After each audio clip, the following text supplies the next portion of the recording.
GOP frontrunner Donald Trump will be skipping the upcoming first Republican primary presidential debate, opting instead for a sit-down interview with Tucker Carlson. This is according to news reports. Trump is getting hammered by some of his rivals for ducking the debate, but Karen Dunn, a debate prep specialist, broke down how they should use his absence against him, even if he's missing from the stage. Here's what she told MSNBC's Jen Psaki.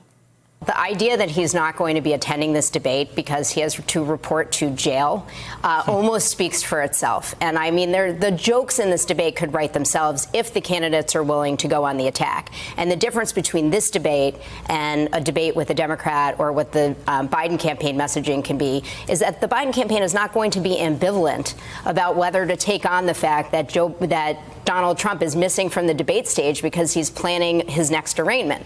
That is, that's going to be an easy message. I think for the candidates on Wednesday, it is awfully hard, especially because some of the questions that they know that they will get directly relate to Donald Trump, to the last election, and to specifically his legal problems.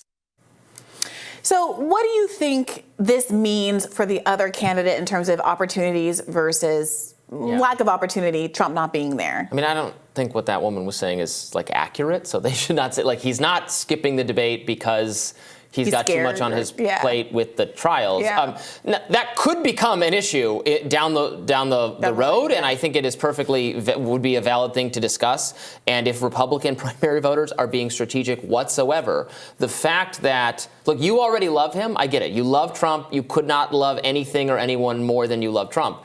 But Trump has to convince new voters to vote for him if he's going to be president again. And will he be able to effectively do that while he's fighting 4 different trials? Will he be able to actually campaign, go out, speak, talk to voters about economic issues, about cultural issues, about anything that could bring new people into the coalition? Is he going to be effectively denied the opportunity to do that because he is fighting all these trials? That is, I think, an argument you can make. It's not literally true at this moment, though, which is what she was saying. Well, sure. Although I do think some Republicans, rightly or wrongly, are going to be looking at the Hunter Biden story exploding right now and saying, well, everyone's tarnished at this point. Sure, technically, we're not saying that Joe Biden is going to be tied up in a trial, but Donald Trump doesn't need to make a pitch in the same way that other candidates do. Everybody knows him. He was president before. He certainly has the ability to access a large pulpit, including from the courthouse steps.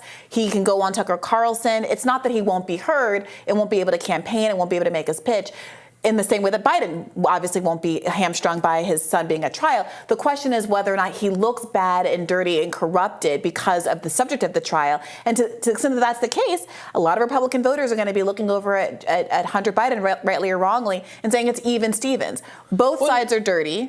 I know, I agree with that, but for the general election, for when we're past the point of it, you're right. None of this changes the calculus. If we're holding votes for who's going to be the Republican candidate and Republicans are voting, it's going to be Trump. There's no question. But when we get to a general election, yes, he can campaign on his own persecution and he can appear on Tucker and he can do all those things. But I think that's increasingly speaking to the people he already has. He's got to. I mean, we assailed Hillary for not visiting Michigan, Pennsylvania enough in 2016. He's going to need to go to those states, talk to factory workers, talk to middle class people, give speeches about the state of the economy and how much better things were when he was in charge and how Joe Biden has failed you. Not talk about, I'm in trial and isn't this horrible? People who are not already Republicans, from the poll, they don't love what Trump has done with respect to the election. They're not motivated, but they'd be Republicans if they were highly motivated by that. He needs to go talk to real people out there and bring them onto the Republican economic policy, and I'm worried he's not going to be able to do that. It's not going to stop him from getting the nomination. It's going to stop him from being an effective general election candidate, and that's the case I wish they were making. All right, so how do you think the rest of the Republican candidates who are going to be participating in this debate on Wednesday, how do you think they should play this? Do you think, as some have advised, they should take this opportunity to go hard on Ron DeSantis, given that until recently, at very least, I think at this point he's still about tied with Vivek Ramaswamy now for second place, but he was perceived to be the front runner. Is going against DeSantis the way that you demonstrate that you're the person that people should be paying attention to as the Trump alternative? Or is there some other strategy at play? Should you go after Trump and his absence the way that someone like Chris Christie has been doing now for months? The reality is It seems unlikely to me. I don't know. DeSantis could have a surprise kind of pull up an upset in Iowa and use that to launch himself to better poll numbers. Anything can happen, but the most likely thing is that Trump is just going to coast to the nomination unless he takes himself out or he gets taken out of the process because he's literally so encumbered by legal issues. So maybe it does make sense. I mean, I've said they're all playing for second. That doesn't make any sense.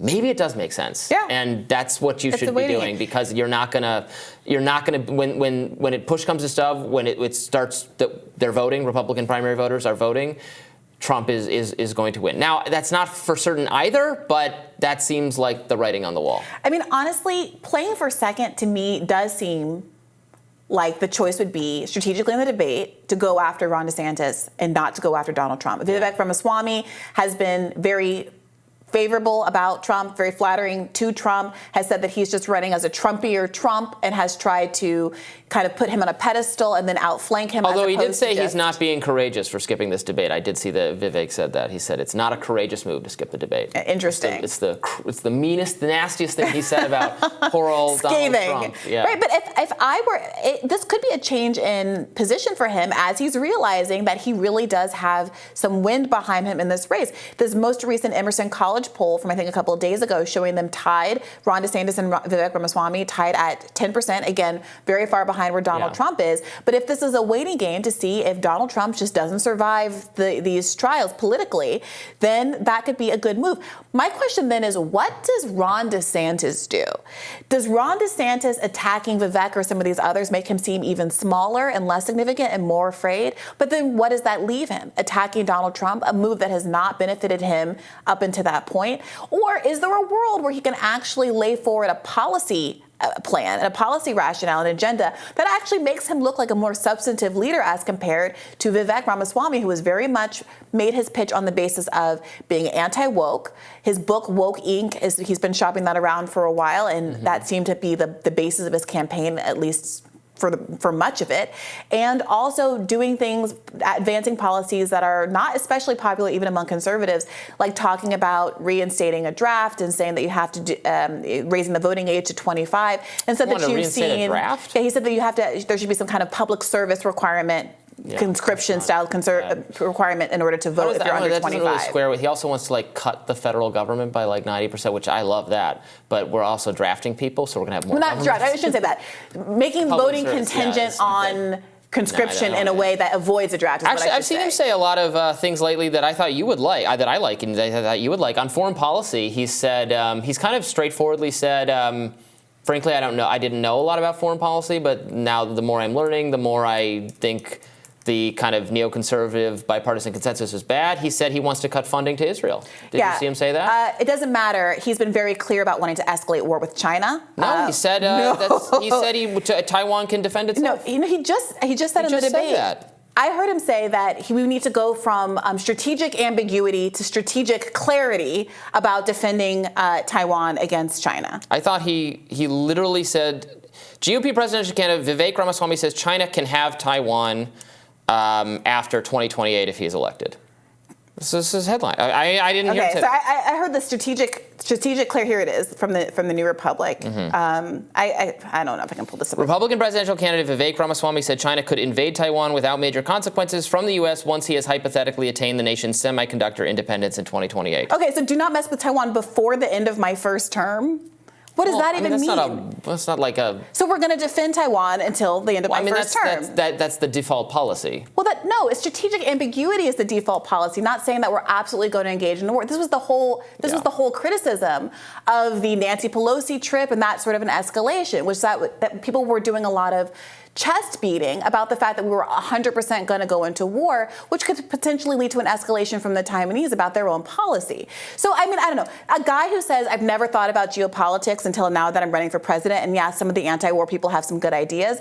Me, personally, that's an indictment of their choice to run for president and maybe some hubris and not a validation of my confidence in their foreign policy chops. I'd rather have an amateur than the experts. The experts are all about Russian disinformation, and we need to fight Ukraine forever. I'd rather have an expert who has a multi-decade long, or at least more than 1 month long record of having a deeply held understanding of U.S. interventionism and why it's a bad idea. I mean, you've made the you talk a lot about Israel issues. That seems like a very important thing for you. He's one of very few people. I mean, there are other Republicans, obviously, my own libertarian Republicans who said this. He said he wants to cut the funding to Israel. They're not special. He said that they should not be treated more special than any other countries. He also wears nice suits and has a beautiful family. The fact that someone has one nice thing about them does not make them someone that I would actually take seriously in a political context at all. But it's not about what me and my vote. The question is whether or not his pitch is broadly appealing to conservatives, of which I very much am not.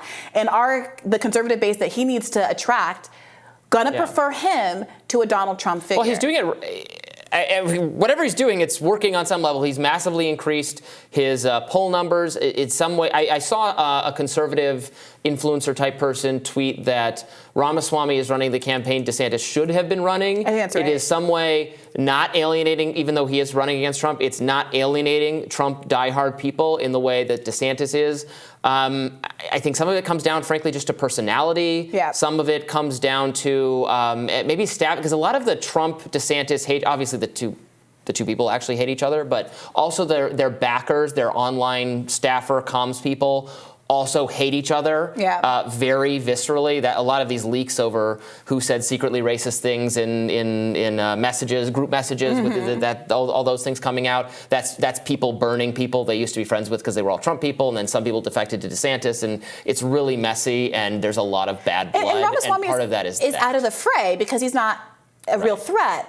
And as that changes, that might also change. Now, so the average polls, I just referenced an Emerson poll that had Ramaswamy neck and neck with DeSantis.